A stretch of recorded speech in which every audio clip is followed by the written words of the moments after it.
मला असं वाटतं साहेबांनी यावेळेला खूप चांगला डिसिजन घेतला. कार्यकर्ते मला वाटतं दुःखी असतील साहेबांना भेटता येत नाही म्हणून. पण आम्ही अमितच्या वाढदिवसाला बघितलं की सकाळी 11 वाजल्यापासून 4 वाजेपर्यंत बिचारे सगळे उन्हात उभे होते. बायकांचे खरं तर हाल होतात वॉशरूम पासून सगळे. तुम्ही किती त्यांना खायला प्यायला ठेवलं तरी भयंकर उन्हाळा आहे. सो आम्ही यावर्षी मी पण डिसिजन घेतला आणि साहेबांनी पण घेतला की इकडे येऊन सगळ्यांचे हाल होण्यापेक्षा तुम्ही तुमच्या तुमच्या विभागात कुठचाही चांगला उपक्रम घ्या. जसं जसं झाडं लावणं असेल, आता अविनाश पांचाळनी चेंबूरमध्ये घरघंट्या वाटल्या, लोकोपयोगी कार्यक्रम घ्या. मग त्यात ब्लड डोनेशन कॅम्प असू शकतो. असे कार्यक्रम तुमच्या तुमच्या विभागात घ्या. म्हणजे तुम्हाला आम्हाला जी शुभेच्छा द्यायच्या त्या आमच्यापर्यंत पोहोचली. तर अविनाश पांचाळनी खूप चांगला कार्यक्रम काल घेतला होता. 400-500 बायकांनी पार्टिसिपेट केलं होतं. लकी ड्रॉमध्ये 100 बायकांना घरघंट्या दिल्या आणि ज्यांना मिळालं नाही त्यांना मला असं वाटतं टिफिन दिले. त्यांना टिफिन मिळाले. म्हणजे प्रत्येकाला काही ना काहीतरी छोटीशी भेटवस्तू मिळाली. हो, ते मी बोलले वेगवेगळे उपक्रम लाभले. मला एक त्याचा व्हिडिओ आला होता. लोकांनी सांगितलं त्यांचा वाढदिवस दररोज साजरा करा. म्हणजे लोकांचे किती हाल होत आहेत ते तुम्ही बघा की पेट्रोल 100च्या वरती गेले. ज्या इश्यूसाठी बीजेपी रस्त्यावर येऊन आंदोलन करत होती 12 वर्षापूर्वी, त्याच्याबद्दल कोणी चक्कार शब्द बोलायला तयार नाहीये. मला तर आता एक नवीन तुम्हाला सांगायचंय की माझ्याकडे काल आमचे एक दादाचे ज्वेलर आले होते शुभेच्छा द्यायला. कोकणात राहतो, मराठी आहे. त्यांनी सांगितलं चिपी एअरपोर्ट बंद झालंय, तुम्ही कोणीच याच्यावर आवाज उठवत नाही, चॅनलवाले काय करताय तुम्ही सगळे. एवढे कोटी आणि आपल्या सगळ्यांच्या टॅक्सचे पैसे खर्च करून 12 वर्ष मी आता काढायला सांगितलंय की 2012 पासून मोदी साहेब आल्यापासून किती नवीन एअरपोर्ट झाले आणि त्यातले किती बंद झालेत. एक एअरपोर्ट बांधायचं असेल तर साधारण मला एवढं नॉलेज नाही पण तुम्ही सांगा 40 ते 50,000 कोटी खर्च येतो जमिनीपासून. आता इथे नवी मुंबईला एअरपोर्ट झालाय, आता परत पुरंदरला एअरपोर्ट करतायत, पुण्याला एअरपोर्ट आहे. एवढी हवाई दळणवळण कुठे चालू आहे. म्हणजे एअरपोर्ट 50,000 कोटी खर्च करून बांधायचे, एखाद दोन विमानं उतरवायचे आणि बंद करायचे. बरं तो मला सांगतोय की आम्ही चिप्पीचा एअरपोर्ट सगळी विमानं फुल जात आहेत. म्हणजे असं नाही की तिथे विमानं जात नाहीत किंवा रिकामी जात आहेत, पण तरी सुद्धा बांधला बंद केला कारण गोव्याचं टुरिझमचे लोक कमी झाले. मग तुम्ही बांधताय कशाला. हे पैसे आपले आहेत सगळ्यांचे. ह्याच्याबद्दल तुम्ही पण माहिती करून आवाज उठवला पाहिजे की तुमची जबाबदारी आहे की सरकार आपले पैसे कुठे खर्च करतंय चुकीचे. आता पुरंदरचे शेतकरी विरोध करतायत, ते साहेबांना येऊन भेटणार आहेत. त्यांची कसती जमीन आहे जिथे शेती होतीये, जिथे सगळ्यांनी भात लावलाय, वेगवेगळं धान्य लावलंय आणि ती जमीन तुम्ही जबरदस्तीने विकत घेताय. त्यांना द्यायची नाहीये. त्यांना नोटिसा पाठवल्यात. त्यांनी हरित लवादाकडे ऍप्लिकेशन केलंय.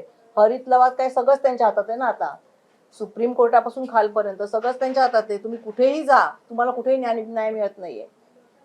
त्यासोबत वृक्ष वाटप देखील मोठ्या प्रमाणावरती झालं. तर दुसऱ्या बाजूला मुंबईमध्ये वृक्षतोड देखील मोठ्या प्रमाणावरती होत आहे. तर काल साहेबांच्या वाढदिवसानिमित्त वृक्ष वाटप मोठ्या प्रमाणावरती झालंय. पण कसं आहे माहितीये ना, ही झाडं वाढायला 100 वर्ष लागतात.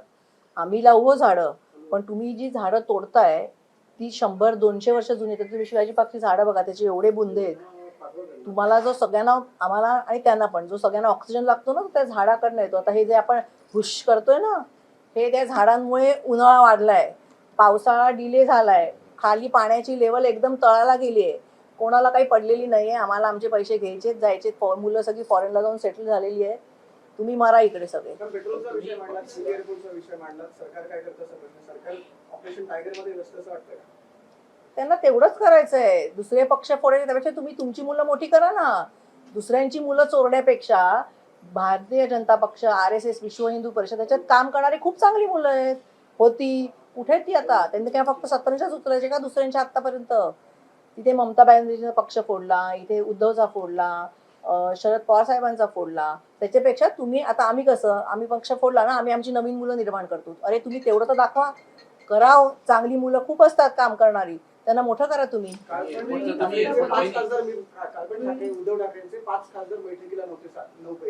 कसं असतं, प्रत्येकाला, कोणी मराठवाड्यात असतो, प्रत्येकाला घरी कार्यक्रम असतात, प्रत्येकाच्या घरी काहीतरी असू शकतं. 5 खासदार नव्हते म्हणजे काय ते गेले असं नाही, आणि हजर असलेले जाती जाणार असं पण नाही. म्हणजे मला खूप अनुभव आहे. माझ्या पक्षातले लोक जाणार असताना मी समजा फोन केला, वहिनी नाही इकडेच आहे मी, असं म्हणून दुसऱ्या वेळेत दुसऱ्या मिनिटाला चॅनलवर असतो. कळलं का. मोठे मोठे पक्ष फोडले जात आहेत. परत बोलते, मला काही पाहायचं नाहीये. मला असं म्हणणं आहे की तुम्ही एवढे शक्तिशाली 12 वर्ष सत्तेत आहात ना, तुम्ही तुमचे कार्यकर्ते, आमदार, खासदार तुम्ही निर्माण करा, तेवढी तर दाखवा. भारताची वाट लावली आहे, भारताच्या इकॉनॉमीची वाट लावली आहे, महागाईची वाट लावली आहे. निदान तुमच्या पक्षाचे कार्यकर्त्यांना तरी मोठं करा. तुम्ही तिसऱ्या एअरपोर्टचा उल्लेख केला, चिपी विमानतळाचा, पण मुंबई एअरपोर्ट आहे, नवी मुंबई एअरपोर्ट आहे, तिसरं एअरपोर्ट देखील मुंबईच्या आजूबाजूला बंद. पुरंदर मी बोलली आता, तुम्ही ऐकलं नाही. पालघरला वाढवण अहो, बंदराची. बोलली ना, हे परत हा मोठा स्कॅम आहे. आपल्या टॅक्सवरच्या पैशातनं एक एअरपोर्ट बांधायचं म्हणजे 40 ते 50,000 कोटी रुपये खर्च होतो आणि तो बांधला की तो किती चालतोय, किती चालायला हवाय, किती एअरपोर्ट बंद झालेत. आत्ताच तुम्ही यायच्या आधी मला माहिती नव्हतं तुमचे चॅनल्स आहेत म्हणून, मी आत्ताच विचारायला सांगितलं की 2012ला मोदी सरकार आल्यापासून किती नवीन एअरपोर्ट बांधली.